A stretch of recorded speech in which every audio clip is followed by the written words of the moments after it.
Hello and welcome to this week's update of what happened through the past 5 days, and a little bit of some clues to what to expect this week.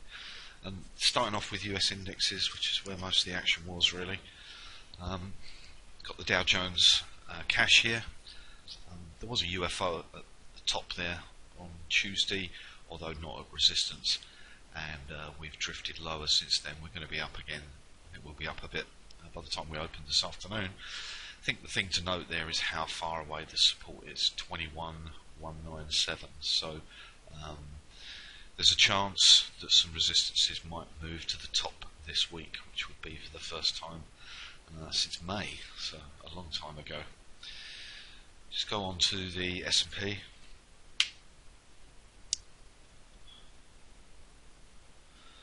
And again, we had a similar set of sell signals on Tuesday, although we also, with the diamonds, had a stepping process end.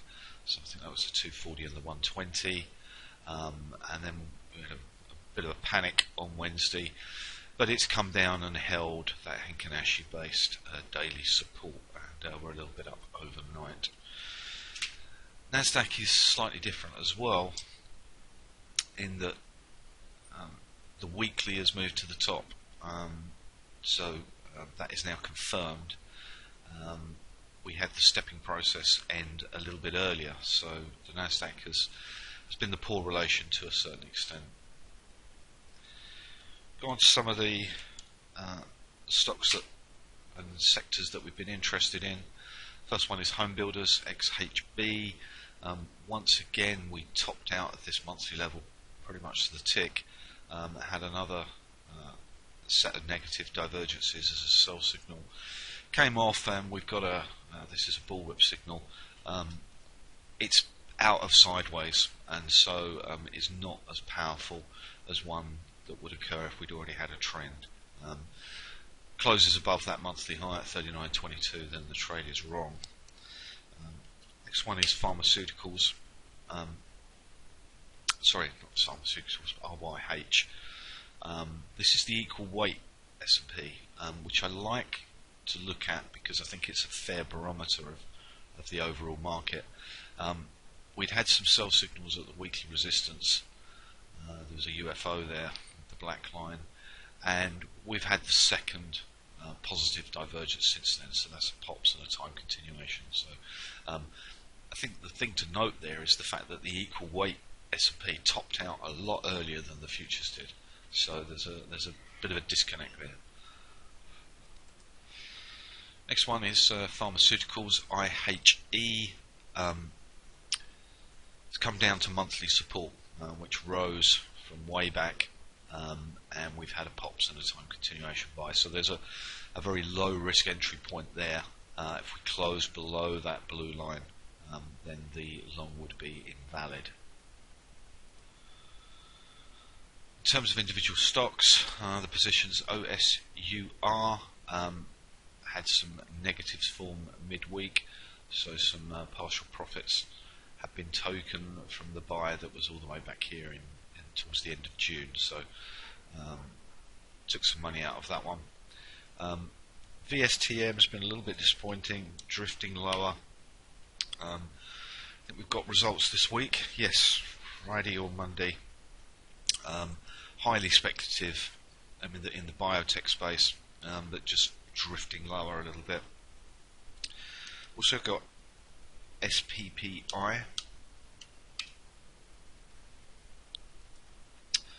Got hit on Thursday, along with most things in the market, but recovered very strongly on Friday, so new closing highs.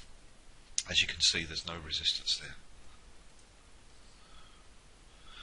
Moving on to currencies, got the dollar index, which sort of drifted back down through the week. We've still got this major monthly support that it stopped a couple of ticks above the week before, so 92.34 is the focus there. We go on to the euro dollar. Hasn't come anywhere near that breakout point of 116.13, so and no resistances have moved to the top either. Do the pound, pretty quiet week on the pound. Had a minor buy signal on Friday, of which there was a few, but it was ahead of that daily support. Dollar CAD is a position that we still have, long position. Again, had a minor sell signal on Friday.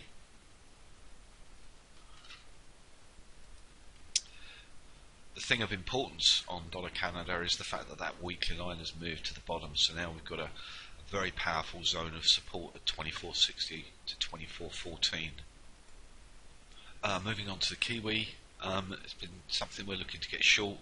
We've got this weekly support here, 72.51, or it stopped just shy of that on Wednesday, and we're sort of bouncing a little bit, so keeping an eye on that one. Moving on to dollar yen, broke down midweek through that weekly level and moved directly to the daily level on Friday. It's trying to post a buy signal today. Not that we're overly interested in it. The market's got to get back above 110.23 before there'd be any interest there. Moving on to precious metals, gold performed very well last week, outperformed in relationship to the dollar. Got a really big level here, 1305 to 1307, so keeping a very close eye on that. I would expect the market to stop there at the very least on its first visit. Silver has got a weekly level, 1741. It's a bit hidden from the market. It's not at an absolute high or low that the rest of the market would expect. So again, if gold and silver hit those levels at the same time, we'd be very interested. Finally, bond markets. This is T-bonds, big level, 156.10, and then creating a very powerful level at 157.08. If we don't take out 157.08 this month, then that monthly line is going to move down as well. So that's going to create a big barrier. A similar story in Europe. This is Bunds, big level at 165.17. Didn't quite get there last week, and trying to build a sell signal today. So keeping an eye on that.